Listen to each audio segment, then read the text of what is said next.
اهلا بكم على قناة كهربائية عربي الماني انجليزي والالكتروتكنيك عربي دوتش انجلش. شباب، اليوم راح نتكلم شوي عن الغسالة، مشكلة تسريب الماء اسفل الغسالة. وحصلنا على تعليقات كثيرة. اليوم لازم نحل هاي المشكلة او نتعلم طريقة حل هذه المشكلة. بصراحة يعني هي القناة هدفها للمساعدة بأي مجال كان. اختصاصنا كهرباء، لكن هذه الغسالة كما ذكرنا في عدة فيديوهات سابقة ضمن مجال عملنا. فأنت كهربائي إذا سألك أحد الأشخاص شو هاي المشكلة ممكن تساعدنا، بإمكانك تساعده بكل بساطة يعني، لأنه العملية تحليلية. شوف شباب، بالنسبة لتسريب الماء أسفل الغسالة، إنك تجد ماء أسفل الغسالة، وين المشكلة شباب؟ في لها عدة أسباب، لكن السبب الرئيسي شباب 75% هو هذه القطعة. شباب انتبهوا عليه شوي. هذا الباب، في أسفل الباب هذا هو تقريبا حجاز من البلاستيك حاجب ومطاط تقريبا، يعني مش بلاستيك قوي أو مطاط قوي، نقدر نقول مطاط قوي. هذا المطاط إذا كان فيه ثقب أو تخزيق راح يسرب الماء. وين ينزل الماء؟ أسفل الغسالة. فأنتم شايفين شباب أنه في هنا تجويف. هذا التجويف من البلاستيك، أغلب الغسالات بهذا الموديل تجويف من الزجاج، فقط من أجل أنه يحجز الماء أثناء دوران الغسالة وما يخلي الماء يخرج إلى خارج الغسالة. وهذا هو الربر أو الغطاء المطاطي اللي يحكم عدم تسريب الماء إلى أسفل الغسالة. فراح يكون في شباب، طبعا هاي الغسالة احنا اعطيناكم هذا المنظر لأنه الغسالة دائرة مشان نتعرف عليه أكثر، لأنه إذا كان ما في الغسالة ما راح تتخيل الطريقة انه كيف ممكن يتسرب الماء الى اسفل الغسالة. اذا شباب هاي احنا تعرفنا عليه بشكل، والغسالة يعني حاليا شغالة. من اجل ان يكون عندك تخيل لها راح نعرض لكم نفس القطعة ونتكلم وين الاماكن اللي ممكن تكون هذا الغطاء المطاطي او الربر هذا يكون مخزوق. طبعا اثناء الفتح الباب وتسكير الباب قد يكون هناك بعض الملابس أيضا، مثلا السحاب تبع الملابس ممكن يكون في قطع من الحديد تسبب احتكاك أثناء الدوران، فممكن تخزق هذا المطاط.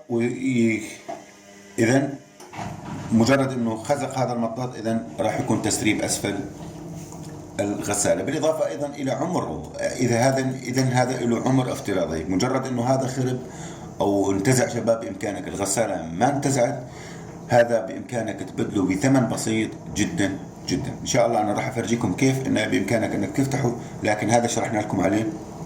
والغسالة دائرة من أجل أنه نعطيك تخيل كيف ممكن إنك تحل المشكلة. إذا شباب الاحتمال الثاني اللي يكون في هذا تسرب الماء من نفس هاي القطعة اللي تكلمنا عليها، هذا الغطاء المطاطي، احتمال يكون هذا الغطاء المطاطي غير يعني سليم 100%، ما في أي عيب، لكن أثناء إخراج الغسيل من الغسالة، وحتى إذا كان مثلا كانت الكمية كبيرة وكان الشخص مستعجل، فممكن أنه يسحبه شوي لبرا ويصير في انثناء. هذا الانثناء راح يقلل المسافة بين البلور، هذا البلور والباب. تمام شباب؟ فراح ينزل الماء أيضا إلى تلاقي ماء أسفل الغسالة. إذا قبل أنه نستخدم الغسالة لازم نتأكد من هذا سلامته وبأنه بمكانه ووضعه الصحيح. تمام شباب؟ هذا السبب الأول لأنك ممكن أن تجد ماء أسفل الغسالة. إذا شباب هذا هو السبب الثاني أو المكان الثاني اللي ممكن أنك تجد ماء أسفل الغسالة، وهو من هذا الصمام، صمام دخول الماء إلى الغسالة. يوجد ضمن هذا الصمام جلدة أو وشر من البلاستيك أيضا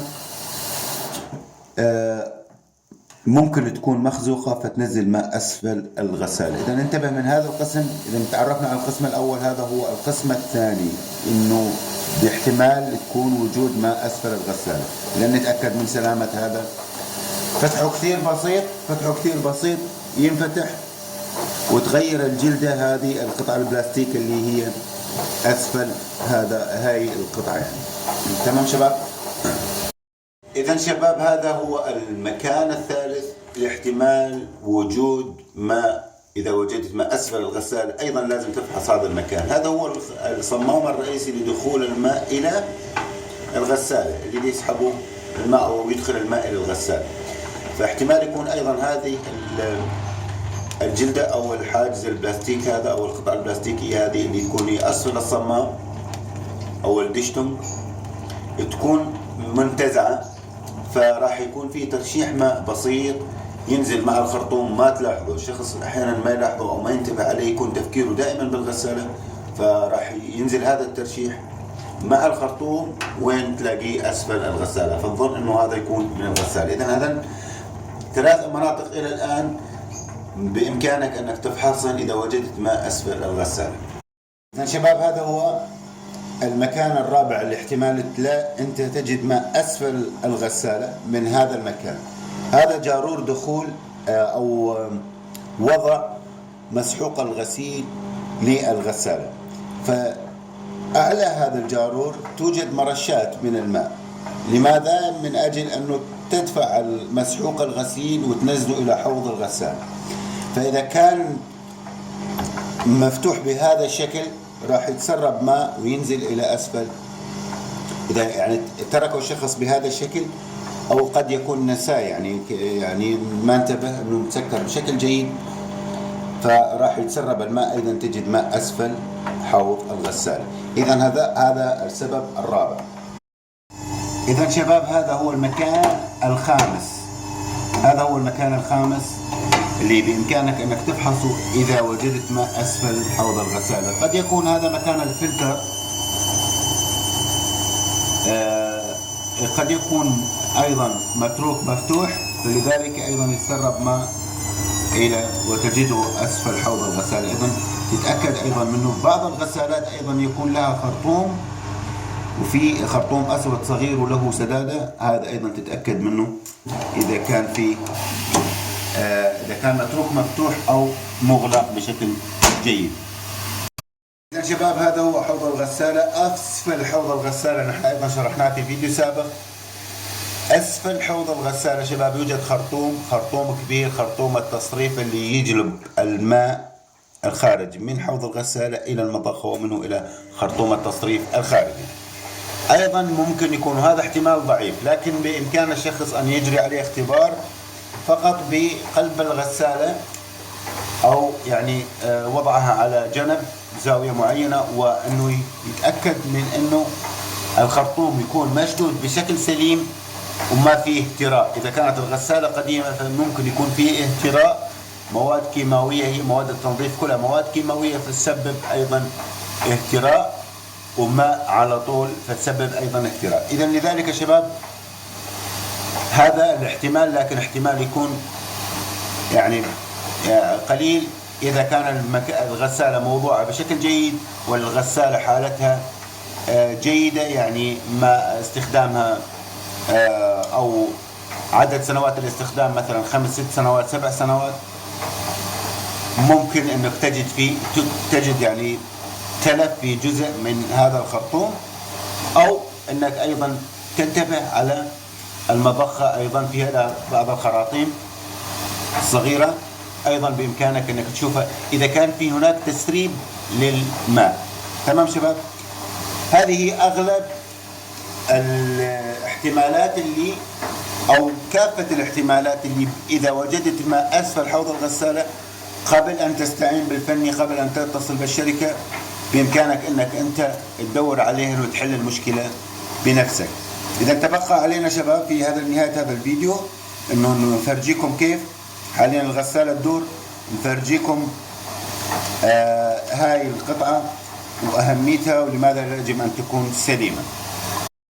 إذا شباب هذه حاليا انتهت الغسالة من الغسيل. هذا هو القسم اللي تكلمنا عنه نحن، هذا هو شكله من الداخل. هذا هو اللي يمنع خروج الماء إلى خارج الغسالة، وشايفين أنه حتى على الباب يعني جاي بشكل دائري ومحكم الإغلاق. طبعا إذا كان في هناك كما ذكرنا تلف أو ثقب ماء راح يتسرب الماء إلى أسفل الغسالة. أحيانا يكون شباب كما ذكرنا أنه يكون ملوي، انتبه عليه، يكون ملوي أيضا يسبب تسريب ماء إلى خارج الغسالة وتلاقيه أسفل الغسالة. وننتبه على هذا التجويف الزجاجي، هذا هو التجويف اللي يضغط عليه ويحكم عدم تسرب الماء إلى الأسفل. طبعا راح تتساءل كيف بدنا نفكه شباب؟ فكه كثير سهل. في إله إذا تشاهدون بالصورة هنا مثل الراسول، هذا هو شباب مثل الراسول تماما. بإمكانك عن طريق مفك براغي أو كذا تنزع هذا الراسول وتفكه وتتأكد من سلامته بالعين المجردة، بإمكانك أنك تشوفه. تمام شباب؟ تغييره كثير سهل، وبإمكانك أنك تشتري واحد جديد. أغلب الناس تحتار شو صار هلا، كيف شو صار بالغسالة. هذا هو الحل. تمام، تبديله كثير بسيط، بإمكانك أنك تقوم أنت بالعملية، تجري العملية بنفسك وتشتريه من السوق، من أغلبها يكون عند المصلحين، يعني مصلحين الغسالات أو أصحاب القطع تبديل الغسالة، تلاقيه كثير. وبإمكانك أيضا إذا كان في عندك هناك، يعني إذا كان في البلد الذي تسكن فيه مثلا يكون هناك تسوق إلكتروني، بإمكانك أنك تشتريه بكل سهولة. تمام شباب؟ إذن هذا كل ما لدينا. أتمنى أن يكون الفيديو مفيد وحلنا مشكلة الغسالة وتسريب الماء أسفل الغسالة. شكرا لصبركم، إلى اللقاء في فيديو آخر.